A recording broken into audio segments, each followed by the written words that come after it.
All right, folks, welcome back to Brojo Online. This is number 17, and we're going to be having a look at how to live by your core values. Actually, I wonder why I've left this one so long, because really it is the centerpiece of confidence building. When you learn what your core values are and how to live by them, you really do create a lifestyle that absolutely continues to build your confidence. It also helps to undo most of the conditioning and damage that you've been subjected to your entire life, particularly the damage that's done to you by the harmful belief that you need to impress other people to be a good person. We're going to have a look at how to impress yourself. We're going to have a look at what being yourself actually means in terms of practical action that you take. Your whole life, you're told to just be yourself, and yet most of the time when you give an attempt to it, when you try to be yourself, you get punished for doing so, and so the message becomes really mixed and confusing. You knew what it meant to just be yourself when you were 2 or 3 years old. You now no longer have a clue what that means. It seems like an outdated cliche now, right? So today we're going to have a look at living by your values as a way to describe how to just be yourself. I got to stop doing those quotation things. Terrible. Okay, so welcome back, everybody, and really excited to have you with us for this particular one. When I personally discovered valued living, or living by values, it was like this foreign concept that at once seemed so unfamiliar and yet totally made sense immediately. It suddenly made sense to live by a core set of ethical codes, of honorable intentions, where no matter what happened, no matter how it played out, I'd be proud of myself and my behavior at the end of each day. I originally picked up this idea when I was working in corrections. We had a look at what was called valued living. It was a rudimentary form of what I understand values to be now. And it was designed to work with criminal offenders to help them figure out a different way to act by the values that they thought they were living by. So a great example was when I was working with gang members, their concept of loyalty as a value meant doing anything for the gang. And what we'd often do is exercises that had a look at what would it mean to be loyal to yourself, what would it mean to be loyal to your family, and start to break down the idea that there was only one way to live by the value of loyalty, and that wearing a patch and doing what you're told all the time might not be the only way or the best way. So we're going to have a look at what it means to live by your values today. And one of the clear things I want to say right from the start is that this will be unique to you. There is nobody else you can go to for information on what it means to live by your values. I can give you some guidance to figure out what your values are and some guidance to figure out what you can do to live by them, but I can't tell you what to do. Only you can tell yourself. So one of the key things I really want to have a look at, actually I'm going to bring up an old article of mine here just real quick. There's an article I wrote about the difference between values, virtues, goals, and outcomes. And I really want to bring this one up because I think most people want to live by their values, even if they don't use those words. They want to live for the right reason. I'm doing it again. The right reasons. But they've lost track of what the right reason actually is. They're so conditioned and programmed by parents, movies, other societal influences, friends and peers, work colleagues, rules and expectations. So many people are absolutely dominated by these things, and they have no idea what their actual values are. They don't actually know why they do what they do. They don't seem to understand the difference between being guilty because you haven't pleased others versus being guilty because you've let yourself down. And today I want to help you figure that out for yourself and give you some tools so that you can go out there and experiment with valued living and start to feel the inner reward that can only come from living by what you believe to be true, not what someone else told you was true, not what somebody else conditioned you into thinking was true, but what you deep down knew from the very first day you were born. So before we go having a look at values, I want to have a look at what values are not. And I just want to quickly go through this to make sure that we understand that the difference between living by your values and trying to be approved of by society. Those are two different things. Virtues. The first word I want to look into is virtues. Virtues are something that are really strongly promoted in many organizations, organized religion, anything that's based on guidelines and rules, your workplace, even the law, criminal justice law is all based on virtues. And what I mean by that is somebody has decided what it means to live by values, and they've applied that to everybody. So, for example, if we say, look at the law, you must not steal a car, that's telling everyone that the virtue of honesty is lived by not taking somebody else's possession, right? Seems really straightforward. However, if you had somebody who was bleeding to death and you needed to rush them to a hospital, wouldn't it be okay to steal a car in that situation? Yet if you were to follow the law to the letter, you wouldn't do that. So the value of honesty can become confused by law. Value of honesty says that you must do the right thing, but the law says that cannot include ever taking a car that doesn't belong to you. So this is what we're going to start to do, is we're going to start to have a look at what it means to live by your values and let go of everybody else's rules and do what you know to be right, and to know what that actually means, to be yourself. We have a similar thing with organized religion. You'll see many of the big religions, especially Christianity, Islam, Judaism, they have the 10 commandments. It's kind of like these 10 virtues. It means if you live by these, you are virtuous. And almost all of them have the concept of thou shalt not steal. Thou shalt not take somebody else's property, covet somebody else's property. Again, if you're in a situation where to do so would save a life, if you were to follow those things to the letter, you would not be able to save that life. So what we can see is that virtues give you the set behavior that you must live by, these rules, and yet values requires you to sometimes break such rules. So we're going to have a look at letting go of other people's definitions of what it means to live by your values and figure out your own definitions on a day-by-day basis. Some of them are really obvious. You might think, well, of course I'd steal a car to rush someone to hospital. There's no big conflict for me there. So, okay, but would you steal food to feed a starving child? Would you consider wasting someone's time by being in a relationship with them and you're not being honest? Stealing, because I do. You got to start questioning other people's ideas of what it means to live by your values. And one way to do this is to label them as virtues. Whenever somebody else dictates how you should behave, ask yourself, is this a value or a virtue? Odds are, if they've described that this one behavior must continue no matter what the context is, no matter what's going on, you must live by this one behavior, regardless, then we're talking about a virtue. So one of the first things we see by living by values is that it depends on the situation. Values are contextual. You cannot have a list of rules to follow, virtues, in order to live by your values. You have to make decisions in the moment to live by your values.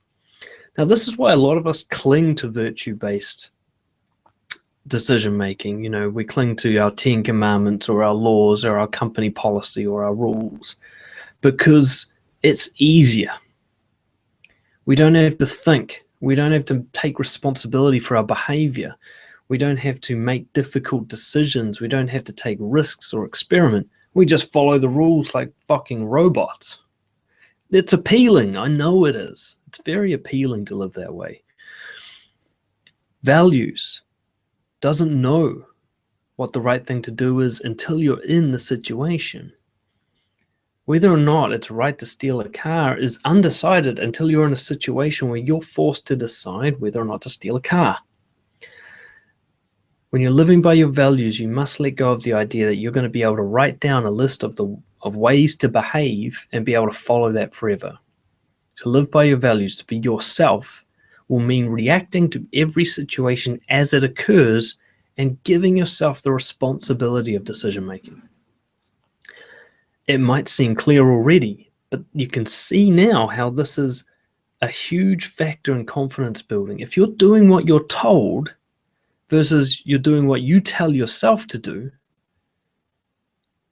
think of the difference in terms of self-worth. Yeah? Think of the difference in terms of being responsible versus being a victim. Being powerful and in charge of your life versus being a controlled sheep.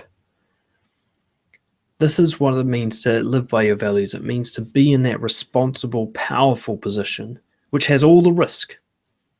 You can't blame anybody for your decision making when you're responsible. When you do something, you go, wow, that was an absolute mistake. I fucked that up. You can't say, well, at least I was following the commandments. You have to say, no, I made a decision based on my values, and I've learned from that decision. I've learned a bit more about my values now. So virtues are like laws. They're rules on behavior that somebody else made up and told you was the right way to live. For you to live by your values, you're going to have to break some of those rules sometimes. There's often those rules are based on, virtuous behavior is based on a general agreement as to what valued behavior looks like most of the time. So they're not completely unhelpful, but they will cripple you in a situation where it's absolutely required to break those rules. And you don't actually fucking need them. Only victims need them. A responsible person will make their own decisions. They'll trust themselves to get through it, to make mistakes and learn from those mistakes, to fail and then succeed. That's what living by values is all about. So one of the things you can do straight away is you can have a look at what you believe you can and can't do. You can write lists. To make it easier, you can choose a situation. In a social, at a social party, I can do this and I can't do that. You'll see the rules that come up. And you'll be able to identify which ones are virtues. Like if it says, I must be polite. I must not offend people. That's definitely virtues. For a start, virtues are often vague. Thou shalt not do this thing. You're like, well, what does it mean to do that thing? What does it mean to not do that thing? And it becomes really unclear, which gives people a lot of anxiety and a lot of overthinking when it comes to decision making. Values is always so clear. There's some tiny exceptions, but most time values go, what does it mean to be honest right now? And the answer just goes, boom, straight into your mind. But what does it mean to be unoffensive right now? Who knows? I don't know what that person's thinking. I don't know what that person's beliefs are. I don't know who will be offended by this and who will be offended by that. It becomes really, really anxiety provoking. Values helps actually clarify decision making, get down to a clear point. I'm just going to do the right thing and fuck whatever happens. Like, I'll just let it happen. Virtues goes, well, what is the right thing depending on all these people around and who's watching and what will I think about it later and what will that person think about it and what if those people find out? It's too much. How are you supposed to make decisions like that? You'll know from your own experience that it's too difficult.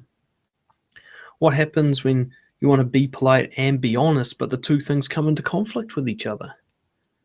What if someone gives you a gift that you really don't like and didn't want, and you feel it's actually kind of offensive to you to receive such a gift, like it's a patronizing gift, but you've got this virtue of be polite? So you have to say thank you. You have to actually condone this behavior from this person, encourage them to do it again. Or would you be honest and say, hey, actually, you've given me this gift. I appreciate the effort, but the gift itself, man, I find it kind of offensive. Do you think they're going to do it again if you're honest like that? Of course not. Well, maybe, but it depends who you're dealing with.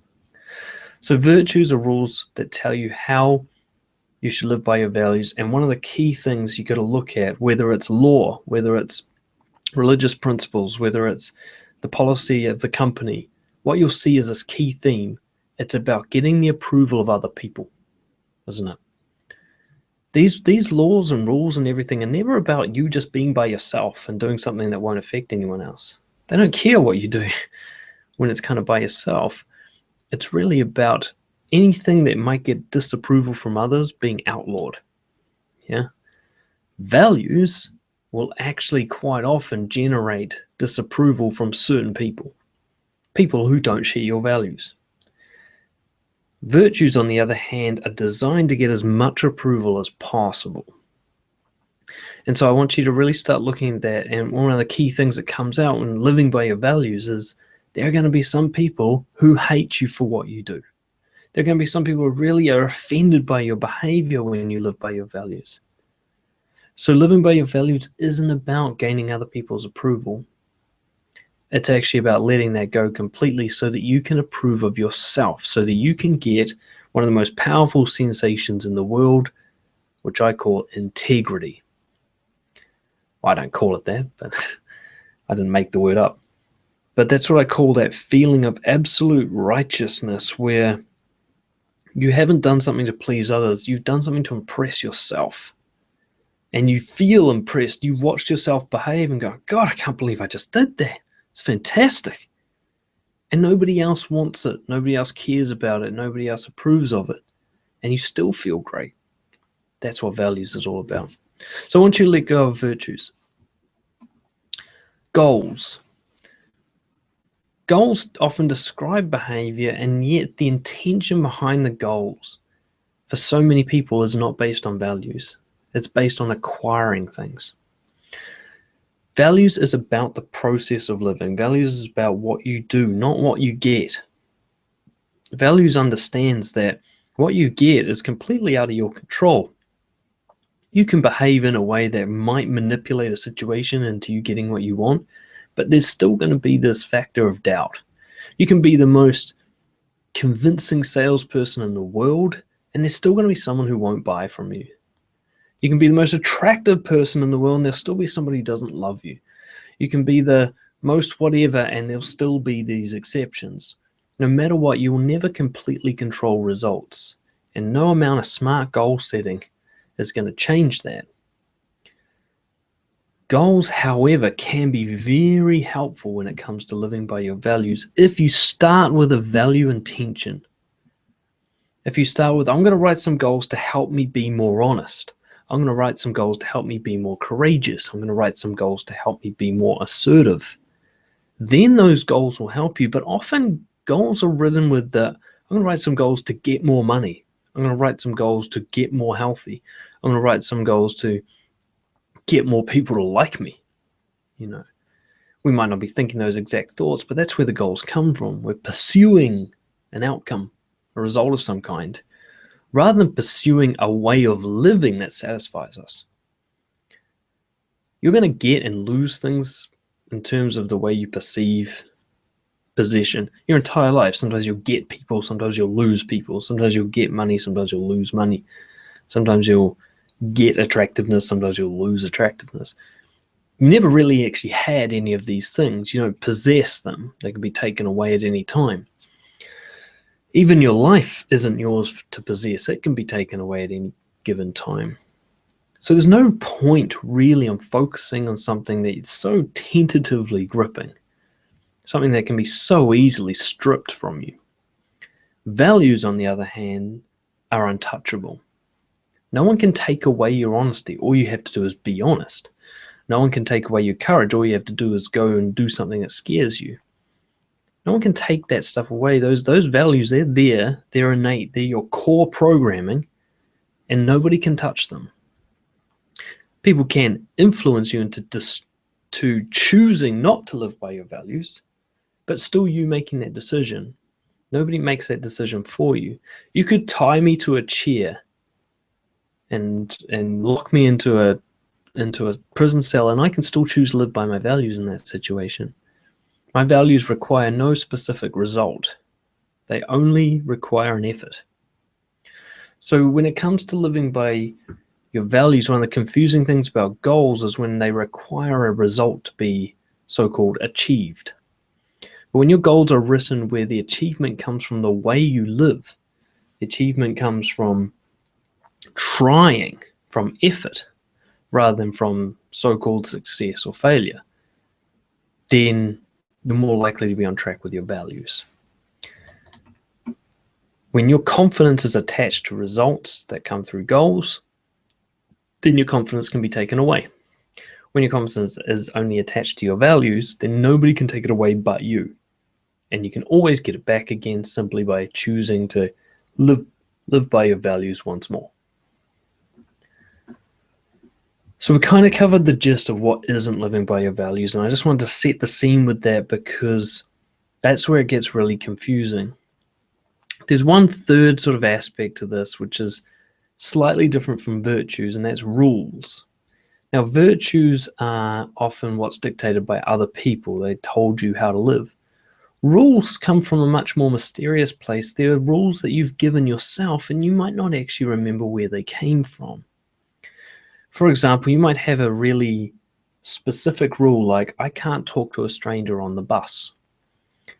Now, nobody's actually come up to you and said you must not talk to a stranger on the bus, but you've come to that conclusion somehow. And often when you look at these kinds of rules, you'll see there's really not strong evidence or any evidence at all to support them.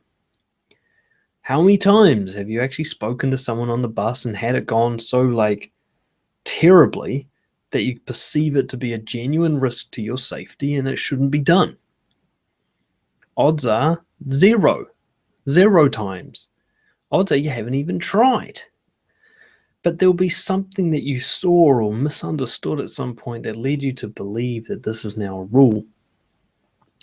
We make rules all the time. The brain constantly makes scripts for situations to determine how we should and shouldn't live. It's a lazy kind of process by the brain, which is just constantly categorizing everything to try and make life simpler. Now, sometimes it's really helpful. The rules around what you should eat for breakfast, for example, they're not particularly harmful rules. They allow you to make really quick decisions, and so you can get on with the rest of your day, the more important stuff. But most of your rules probably hold you back. They probably make sure that you miss out on opportunities, and they probably do not serve your confidence very well. There's this kind of, what would you call an inverse scale between safety and freedom. The more freedom you have, the less safety you have. The more safety you have, the less freedom you have. And rules are all about safety. Rules are all about trying to make sense of a situation so that you feel secure in that situation. You'll notice the difference when you go into a situation that's unfamiliar to you. You have no frame or context. There's no rules about how you should or shouldn't behave. You often feel unsafe. You feel that anxiety.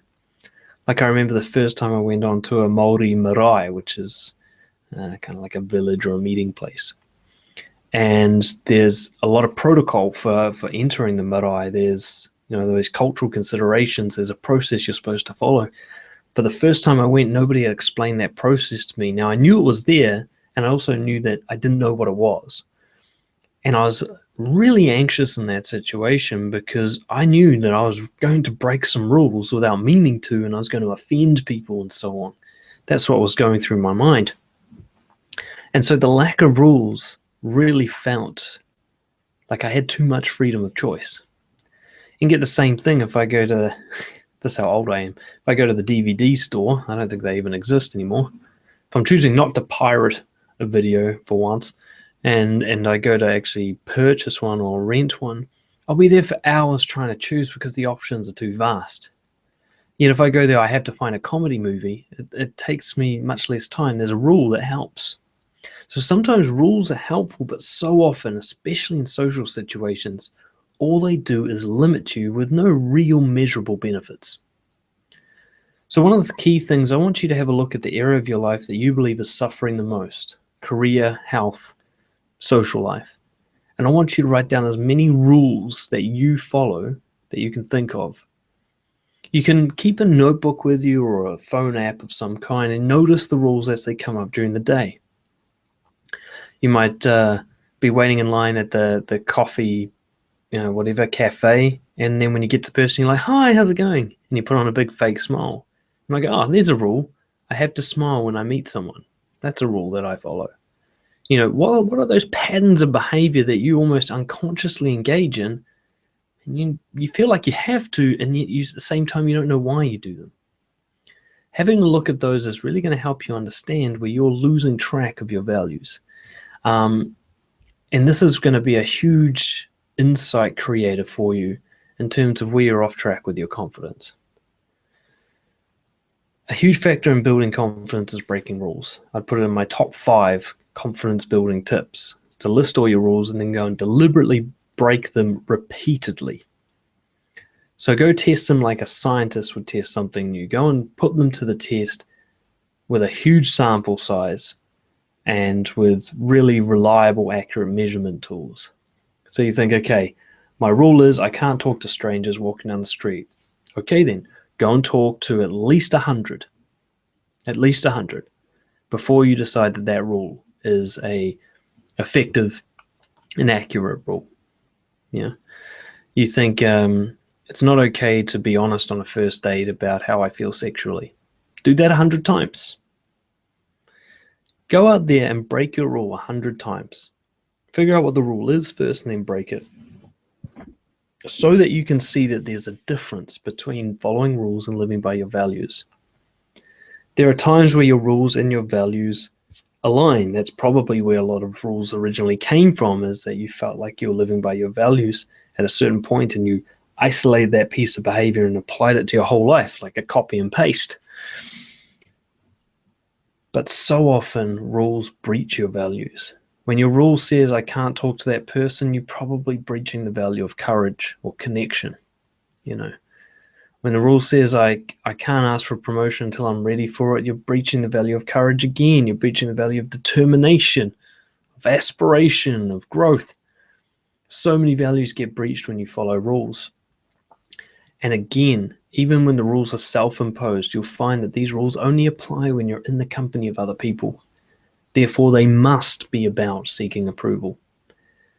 You'll notice what rules you don't follow when you're home alone. For example, you might wear makeup or do your hair nice or wear cool clothes when you leave the house. But when you're home alone, you just dress like shit and don't do anything with your hair or your face or whatever. That shows you that when you only do something when you leave the house, then you're doing it for other people. So those are the kind of rules that I want you guys to have a look at, because those rules are standing in between you and supreme self-confidence. Those restrictions mean lack of freedom. So when you have rules, just accept that you are sacrificing freedom to have the safety that those rules bring you. And most of the time, you're sacrificing your values to live by those rules. You're sacrificing your integrity. So what are values? What are they? What does it mean to be yourself? How do we know what the right thing to do is?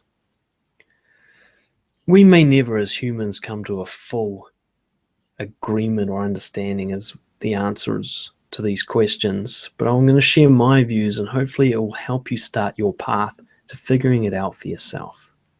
I believe I know what it means to live by my values now. That doesn't mean I know what it is for you, but hopefully I can give you some tools and techniques today to help you figure it out for yourself. So what are values? In my view, values are the core beliefs around what it means to be a person of quality. And I don't mean a person of quality by other people's standards, but by your own. It's the core beliefs around what someone would need to do, and most importantly, the intention behind their behavior that would make them a good person in your book. So when I look at what it means to live by my values, I'm really focused on the intention. What was I trying to do? Not what actually happened, because that's beyond my level of influence. The focus of control is within. I try to do things for the right reason. Now, what happens when I actually do those things, that is a point of control that's outside of me. I have to just let that happen. Also understand that when I look closely at what I can control, what I appear to control consciously, I know there's a lot of debate around free will and consciousness, but let's say the things that I can actually control, I can see it's very little. People like to think that they control their thoughts and their moods, but they don't. They absolutely do not. It's a complete fiction. When you look at a thought and you ask, where did it come from? You can't answer that question. You don't know where it came from. You'll have a story about where it came from, but where did that story come from? Where's the originating source of all of these ideas? We don't know. They just pop into our conscious awareness. So we don't control our thoughts. Therefore, what thoughts we have pretty much nothing to do with our values. Now, I make this key point because I want to point out there's an analogy or a hypothetical situation I use to help people figure out what living by your values means. There's these two guys. We've got guy A and guy B. Now, guy A is walking down the street and he's feeling like a caring, compassionate person. He's having caring and compassionate thoughts and caring and compassionate emotions. He's like, God, I am one compassionate motherfucker. I am the compassionate guy. In fact, he's on his way to help a friend with a task. That's how compassionate he is. He is all about compassion. And as he's walking along, there's a guy in front of him who collapses. This guy has a heart attack or something, falls on the ground. And Mr. Guy A, Mr. Compassionate, looks at this, goes, oh, that poor guy. God, I'm so compassionate. Steps over the man's body and continues walking on with his day to complete his task. That's Guy A. Guy B is walking along and he thinks of himself as a selfish, narcissistic loser. His thoughts say, God, you're just such a cold-hearted bastard. You're so hostile. All you think about is yourself, you selfish bastard. There's no compassionate feelings coming out of it all. If anything, there's a lot of self-hatred. There's the opposite of compassion happening inside him emotionally and mentally. I'm so uncompassionate. I'm just an uncaring person. No wonder nobody likes me. No one, I don't even like myself. God. Same thing happens. The guy in front of him collapses and has a heart attack. This time, Guy B, while still thinking of himself as a selfish bastard, kneels down next to the guy, puts him into the recovery position, and calls medical services. Now, when you hear those two examples, essentially Guy A is somebody who thinks and feels compassion and kept walking when somebody collapsed. And Guy B is someone who does not think or does not feel at all compassionate and yet stopped to care for someone when they were harmed. Which one was living by the value of compassion? I want you to take your time to answer that question. It sort of seems immediately obvious. The thing is, there are people who answered the opposite to you because it seems immediately obvious. Which one of those people was living by the value of compassion? In my view, it's guy number B. Number B. Guy B. Despite what he was thinking and feeling, he behaved in a way that he would later be able to record as compassionate behavior. No matter how he felt, no matter what he was thinking, if he was to observe the same behavior in somebody else, he would say that is compassionate behavior. His value of compassion, of what it means to be compassionate, would be defined as helping someone who clearly needs help when they need it. And that's what he did. Guy A might not even notice that he stepped over the body of the heart attack person because he was in this self-delusional world of living by his values without actually doing it. There are a lot of people like this. There are a lot of people who congratulate themselves on their intentions without following through. And they actually feel like they live by them. Think how many people promise to go to the gym, how many people promise to quit smoking, how many people promise to start their own business, on and on and on. They make this kind of statement about how they're going to live by their values, and they don't follow through with it, and yet seem to have no guilt about that. They've got a lot of excuses if you challenge them, but they don't go, damn, I promised to live by my values and I really let myself down. They go, well, I wanted to, but X, Y, and Z. These people are not living by their values. They're lying to themselves about it and believing their own lies. It's actually a full-on psychological concept, a process that happens to many people, as the promise feels so rewarding that it's like you actually did it. Living by values, the reward comes after the behavior, not before.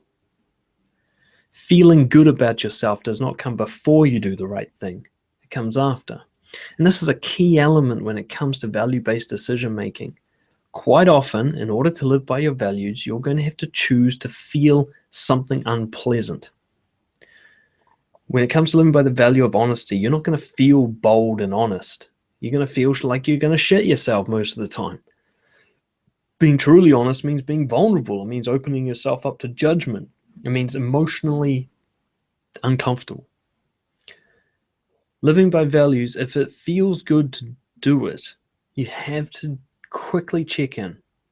Now, sometimes living by your values feels good simultaneously.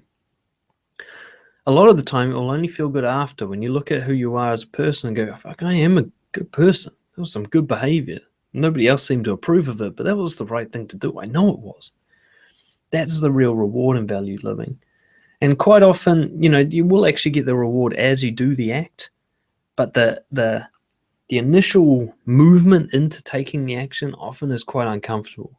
When you stop to help the person who's collapsed, there's this bit of fear of embarrassment that happens as you kneel down, because you think, oh God, what if I'm wrong? What if people see me and this guy's just having a sleep or something, or I'm falling for a prank? There's this kind of thing that happens and you're really scared, and then you start caring for them and you're like, oh, now I'm doing the right thing. You just get into action, you're focused, you're engaged in life, which is the whole point of living by values. So one of the key things I'm trying to point out here when it comes to living by your values is that it doesn't really matter what you think or what you feel, because those things are actually out of your control consciously. Your emotions will prompt thoughts, your thoughts will prompt emotions, and all of these things blast out of a subconscious place in your brain. There's really fuck all you can do about it. You can manipulate yourself. You can learn to suppress and try to control yourself. It doesn't last very long. It doesn't work very well in the long term. It usually means trying to live a lie, like I am this calm person. You force yourself to be calm all the time, instead of just going, fuck it, I'm a human being, and living by the value of acceptance. So there's no rules on how to live by your values. Just because stopping today to help the guy who was collapsing meant to live by compassion today, that might not be the same thing tomorrow. Living by compassion tomorrow might mean staying home and taking care of your cat. There's no way to list a rule as to how you're going to live by your values. You have to wait for the day to occur, for the situation to take place, before you can decide what living by your values is. And you're not going to feel right. You're not going to feel what you need to feel. I did it again. To live by your values. You're just going to have to do it anyway, and you'll get that feeling afterwards as a reward. Quite often people won't do the things that are right for them because they're waiting to feel right. They won't go to the gym because they're not feeling motivated. They won't be honest because they're not feeling brave enough, or they don't feel like it's the right time. Values, you're not going to feel what you need to feel half the time. You're just going to have to do it. And what you'll come to realize is you don't need that feeling. I don't need to be motivated to go to the gym. I don't need to be motivated to make my legs walk to the car, to sit in the car, to turn the key on, to drive backwards, to drive forwards up the driveway, and continue doing so until I'm at the gym. Then to get out of the car, walk into the gym, and take my bag into the room. I don't need a single ounce of motivation to do any of that. I think I do, because I've been conditioned to believe that. But actually, all of those actions simply require a decision to keep moving forward, feeling whatever I'm feeling. In fact, the very feeling of motivation, if you try to find it, you'll see it doesn't really exist. It's just a belief. Feel pumped. What is that? It's just energy. You can actually still do the same thing with very little energy.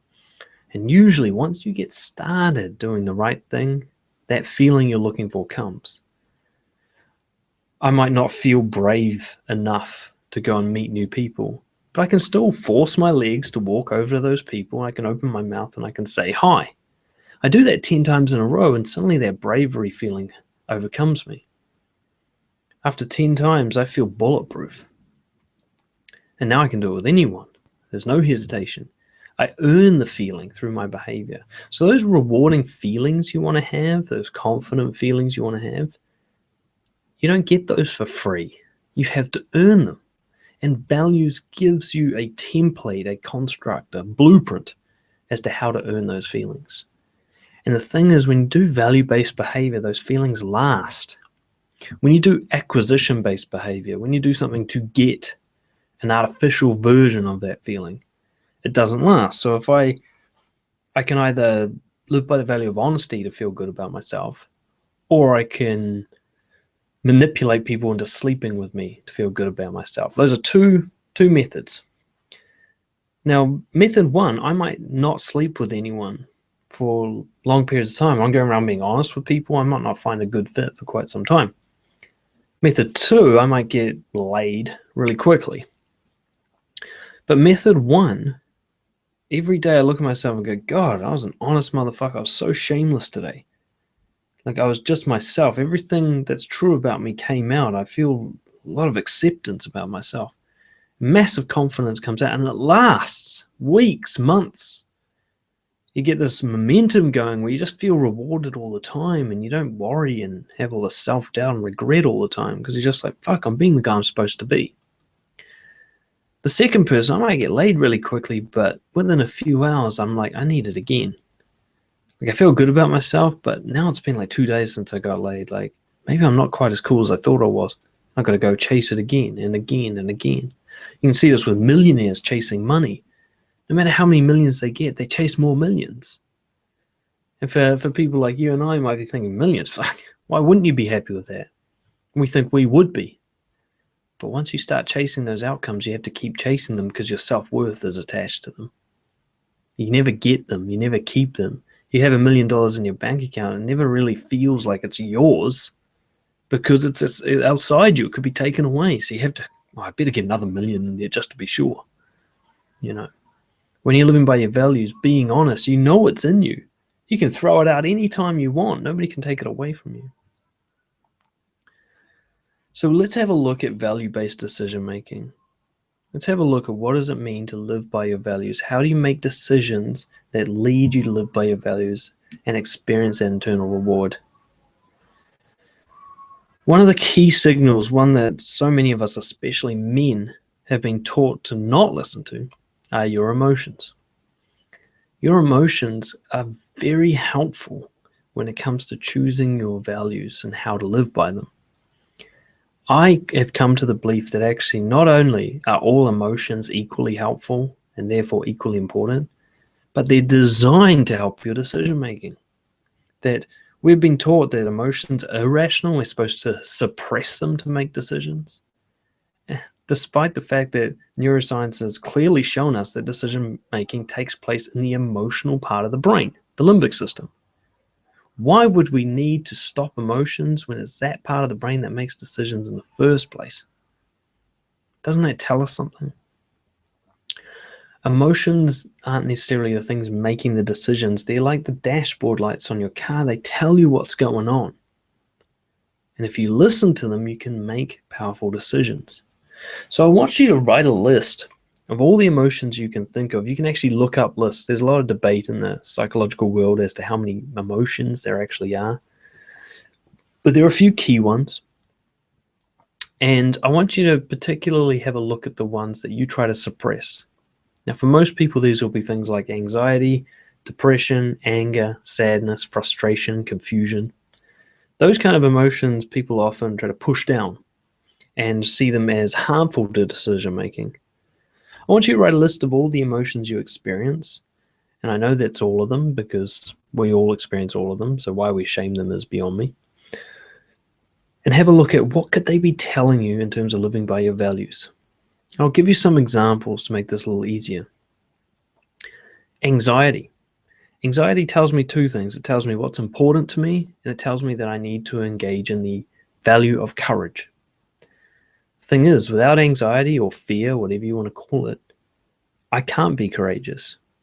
Like, how can it be courage if I'm not afraid? That's just doing stuff. So some people would think, oh, like a virtuous thing would be saving a child from a burning building. So, oh, that's such a courageous thing to do. You see a firefighter doing it. Oh, he's so courageous. Well, actually, kind of no, he's not. If he's being trained and he feels no genuine fear going into that situation, if he's focused and in control and feels safe in his own abilities, then that's not courage. He's just doing his job. Now, if that same fireman was then to go talk to a stranger, but it made him shit himself, that would be courage. So courage has nothing to do with what other people do. It's whether or not you experience the emotional feelings you relate to anxiety and fear. So anxiety says it's time for courage. It says this is important and you need to move into it, and you're going to have to earn this one. You're going to have to go through the feeling of anxiety to this one. You want to go talk on stage? Fine. You've got to go through the feeling of anxiety to talk on stage. You want to go meet that stranger? You've got to go through the feeling. So The emotion of anxiety and fear tells us to live by courage. Anger. Anger often indicates a need for passion. Anger is power. It's energy. Without it, dictators would rule the world because nobody would have the power to try and overthrow them. Without anger, you're going to get walked all over. Without anger, people are going to dominate you. So anger tells you it's time for passion, also tells you it's time for assertiveness. It tells you that something's crossed your boundaries. And if you don't do something about this now, you're going to build up to rage, which is like toxic anger. So anger is there to give you the power you need to override fear. Anger is there to give you something that tells you, give you something to push through a fearful situation to do the right thing. We often associate anger with violence and harm, but that actually comes from people not using anger properly, suppressing it, and having it build up and explode. So when the guy beats up his wife because she burnt the dinner, it's not because she burnt the dinner. It's because he hasn't been dealing with anger properly all week, his whole life. And he explodes at something that doesn't even have anything to do with his values. He'd been standing up for himself assertively throughout his whole life. He'd never feel the need to use violence. He'd never feel threatened. Sadness. Without sadness, we can't have gratitude and we can't have compassion. Think about how you feel when you watch a widow at a funeral speaking of the love for her husband. Think of that compassion, that empathy, and that gratitude that you feel in those moments. Would you be able to feel that way if you were excited or happy? No. Sadness is there for gratitude. So sadness tells you it's time to check in and be grateful about something. It's time to have compassion for someone else or for yourself, quite often for yourself. Sadness is there to tell you to live by those values. And frustration. Frustration is just another form of anger. Frustration is there to say, hey, there's something that's getting in your way. Remove that something. Deal with that something. Or it's saying, hey, there's something about yourself that you're not dealing with. So frustration can often be a trigger for self-awareness. Frustration can be like, okay, I've been doing too much and I've lost track of what's actually going on here. I need to stop and reflect. Frustration, stress, tells you that you want to be somewhere other than here. You're not living by the value of presence. Confusion. It's time to make a decision. It's time to learn something new. All of these emotional states are there to help you. So I want you to write a list of how they could be helping you, what values they might be telling you to live by. And to finish this off, I want to give you some really practical questions. I want you to choose the values, 3 to 5 values that you need to live by more often, the ones that you don't see yourself living by, and that's why your confidence is lower than it should be. So this is often through looking at the values that you admire in other people. Do you admire people who are honest? Do you admire people with empathy? Do you admire people with courage or assertiveness? Do you admire people who are going for what they want? Do you admire people who are passionate? Do you admire people who are calm and relaxed? Who do you admire? And ask yourself, what values are they living by that I'm not? My values. Which of my values are they living by? And it just highlights that I'm not living by them. Choose your top 3 to 5. And then I want you every day to choose a value to practice. This is kind of like a training wheels tool until eventually you can make value-based decisions as needed all the time. Let's say your top value is courage. You want to see yourself be more courageous. What you can do is go, okay, Monday is going to be courage day. I don't know what's going to happen Monday, but it's going to be courage day. Tuesday is going to be honesty day. Wednesday is going to be compassion, particularly self-compassion day, and so on. And then you can set yourself a prompt to ask you a question. And what I recommend is what's called a reality check, a little exercise I made up. Simply, you get a smartphone of some kind, and you get like an alarm or reminder type app, and you get it to ask you a question every couple of hours. And the question could be something like, what would it mean to live by the value of, say, honesty right now? So what would it mean to live by the value of X right now? So you can have this question prompt you throughout the day. What would it mean to live by the value of courage right now? And it will come up in different contexts and different situations, so you'll be forced to start making that value-based decision in real life moments. So you might wake up and you're a bit tired and it goes, what would it mean to live by the value of courage right now? You're like, well, feeling about anxious about going to work, so just getting up and getting ready for work. Okay, and up you get. Then you're at work, you're in a team meeting, and the alarm goes off again. What would it mean to live by the value of courage right now? You'd be like, I just realized I've been holding back my opinion because I'm scared of what people will think. So if I give my opinion right now, that would be courageous. And so then you give your opinion. And on and on and on until you just keep impressing yourself with your own behavior. You can also come up with a question that generally asks you to live by your values by creating a kind of fictional value-based identity. Put this simply, the question I used to ask myself was, what would a confident guy do right now? So I had this kind of idea of the kind of guy I wanted to be. He was a fictional guy.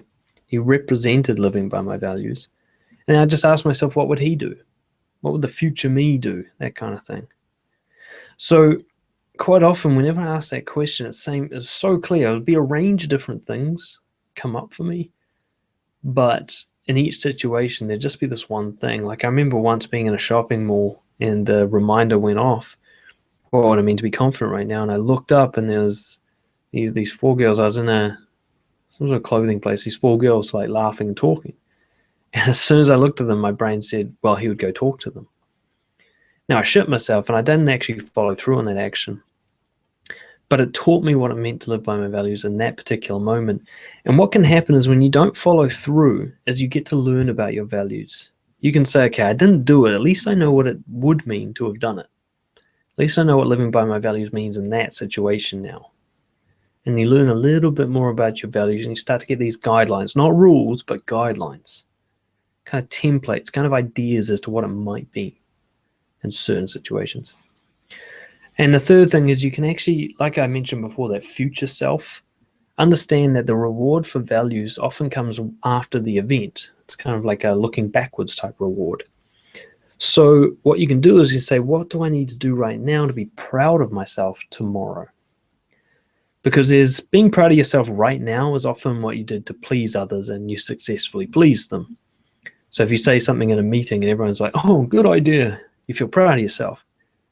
But the next day you're like, I wish I'd just been more honest. I wish I'd said that thing that I was really wanting to say. The guilt comes later with values. Whereas approval seeking, the guilt comes right away. If someone disapproves of you, you feel guilty instantly. But you haven't had time to process your values yet, so it's not real guilt. It's this kind of socially conditioned guilt. So what you can do is you can ask yourself, for me to be proud of myself tomorrow or 5 years' time, what would I need to do now? And that can help you answer the values-based questions. The last point I want to make is around measurement. For you to know that you're living by your values and to feel rewarded and build your confidence for doing it, you need to be measuring that it's happening, because your brain doesn't do this properly as an automatic process. Your brain automatically records things going wrong, it automatically records risk, and it really skews your perception of what's been happening. So if you think back over your life, you always think it's a lot worse than it actually was. Most of the time, nothing bad happened to you at all. But you think of these bad things that happened and you feel like a victim. So I recommend journaling, where you accurately try to measure whether or not you live by your values. This will also double as a way to help you not care what other people think. The more you're assessing and measuring yourself based on your own values, the less other people's opinions matter. And over time, they won't matter at all because they'll just sound like irrelevant pieces of bullshit. And someone's like, oh, you shouldn't be doing that. You're like, actually, mate, I've been working on the value of honesty for a long time. And I absolutely should be doing this, son. Don't you worry about that. Thanks for your opinion, but I didn't actually ask. I've got this. That will start to happen over time. It definitely happens for me. I'm really at a point right now, I'm not exaggerating. Well, I just don't give a fuck what anyone thinks of the way I do things. Because I've got this. I'm measuring it carefully. I do fuck up. Don't get me wrong. I make lots of mistakes. But I'm tracking that and I'm doing stuff about it. I don't need anyone else to deal with that. Sometimes I want feedback on certain skills and techniques, but that's got nothing to do with my values. Nobody can tell me what it means to live by my values. Nobody but me. And I need to be the one telling myself that. And the same applies for you, I think. So have a look at all of that. Look, there's a lot on my website, theinspirationallifestyle.com, about how to live by your values. We're launching the new Brojo.video program next week. So most people actually watching this video, it would have already been launched and you're thoroughly enjoying yourself there now. But there's plenty, especially in the 3X course, around how to figure out what your values are. So if you're still struggling on just figuring out what your actual values are, and those questions that we talked about aren't helping, then you can go back and do that basic foundational work. And it'll talk you through the 3 questions that help you figure out what your values are. But what I'd say right now is choose 3 that you feel you're not living by strongly enough. Dedicate a day of the week to each of them, and then use that reality check to start changing the way you behave. And remember, you don't have to feel good. You just have to do the right thing. I appreciate you guys being with me here today, and I look forward to hearing your stories. You can always email me, dan@brojo.co.nz, to tell me your stories about how living by your values has gone for you, and particularly if you have any questions. And of course, if you really want to maximize this and you want to learn how to live by your values to the fullest, I am sometimes available for one-to-one coaching. Again, email me, dan@brojo.co.nz, if you're keen to take it to the next level. So I'll leave you guys until next week. Appreciate you spending the time with me, and I hope you have a great week. Cheers.